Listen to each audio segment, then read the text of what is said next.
ان کو ختم کرنے کے بجائے ہم اس کا حصہ بنتے چلے جاتے ہیں اور اپنے ملک کو اور پسماندہ کرتے چلے جاتے ہیں. اچھا اس میں کیا ہے, پسماندہ ممالک میں بنیادی اور عوامی حقوق کا فقدان ہوتا ہے, یہاں تک کہ زیادہ تر افراد بنیادی اور عوامی حقوق سے آگاہ ہی نہیں ہوتے. جدید علوم سے ناآشنا ہونا, اس میں یہ ہوتا ہے کہ آبادی کے وسائل جو ہے وہ ملکی وسائل سے ملکی وسائل سے بہت زیادہ ہوتی ہے, اور وہ جو ہمارے پاس آبادی ہے وہ بھی دور جدید کی تعلیم کو حاصل نہیں کر پا رہی ہوتی. زیادہ تر لوگ جدید علوم سے ناآشنا ہوتے ہیں. یہی وجہ ہے کہ تمام عمر گزارنے کے باوجود بھی ان ممالک کی عوام ترقی اور خوشحالی سے بہت دور رہتے ہیں. پھر اس کے بعد نیکسٹ پوائنٹ ہمارے پاس ہے فرسودہ معاشرتی روایات کا غلام بن کر محدود زندگی گزارنا. کیا ہے اس میں کہ معاشرہ عوام جو ہے وہ پرانے ہی روایات کو لے کے چل رہے ہوتے ہیں, جس کا ہمارے مذہب میں کسی طرح سے کوئی بھی سرے سے وجود نہیں ہوتا. بجائے ان روایات کو ختم کرنے کے ہم ان روایات کا غلام بن جاتے ہیں اور اپنے ملک کو اور زیادہ پسماندہ کرتے چلے جاتے ہیں. پسماندہ ممالک کی زیادہ تر آبادی فرسودہ معاشرتی اور سماجی روایات کا غلام بن کر زندگی بسر کرتی ہے. ان فرسودہ معاشرتی روایات میں جکڑے یہ افراد ملک و قوم کے بہت سے معاشی مسائل کو ضائع کر دیتے ہیں. اس کے علاوہ ان ممالک میں قبائلی نظام اور طرز زندگی بھی ان کی ترقی کی راہ میں حائل ہوتے ہیں. کیسے کہ ان ممالک میں جو ان کے قبائلی نظام بنے ہوتے ہیں اور ان کا جو رہن سہن ہوتا ہے وہ بھی ان کو ترقی یافتہ ممالک کے ساتھ ملانے پر ناکامیاب ہوتا ہے. اس کی وجہ یہ ہوتی ہے کہ ہم اپنے فرسودہ نظام کو لے کے چل رہے ہوتے ہیں اور اس نظام میں کسی طرح بھی جو ہے ہم اس میں تبدیلی لانا نہیں چاہتے, جس کی وجہ سے ہم ترقی یافتہ ممالک سے بہت پیچھے رہ جاتے ہیں. اور اس میں یہ بھی ہوتا ہے کہ ہم ان ممالک سے قرضہ لے لیتے ہیں اپنے ملک کی خوشحالی کے لیے, لیکن ہم وہ قرضہ چونکہ ہم ان علوم سے آشنا ہی نہیں ہوتے جو جدید علوم ترقی یافتہ ممالک بنا رہے ہوتے ہیں, جس کی وجہ سے ہم ان کے جو قرضہ ہوتا ہے وہ پراپر ٹائم پہ ان کو ریٹرن نہیں کر پاتے, اور اس کی وجہ سے بھی ہم ان ممالک کے بوجھ تلے دبے چلے جاتے ہیں. یہ ہمارے آج کے 3 پوائنٹس ہیں جس کو آپ لوگوں نے گھر بیٹھ کے بہت اچھے سے تیار کرنے ہیں اور آج کے ٹائم کو ساتھ کے ساتھ ہی پڑھیں گے تاکہ ہم اچھے سے رزلٹ حاصل کر سکیں.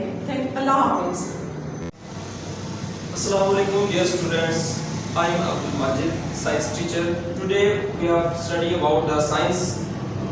Today we have the topic about effect of heat energy. First of all,